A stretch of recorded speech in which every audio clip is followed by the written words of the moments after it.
રાજકોટ શહેરના હારીસના વિસ્તારમાં જ્યારે આપણા ભગવાનની પ્રતિમાનું અનાવરણ થતું હોય આ કેટલી મહેનત કરી છે અહીંયા જગ્યાની પ્રાપ્તિ માટેની અને કેટલો શાસક પક્ષનો કેટલો સાથ અને સહકાર મળ્યો છે આપણને ખરેખર ગર્વની વાત છે અને જેની મહેનત માટે જે નથી દિવસ નથી રાત જોઈ દર્શનભાઈ ભીલ રાજકોટમાં આમંત્રણને માન આપે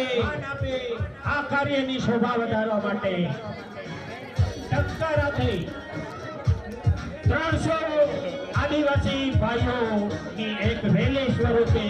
અહીં આપણા વચ્ચે ઉપસ્થિત રહ્યા છે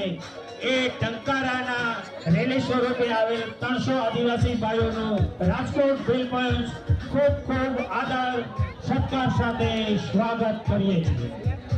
પધારો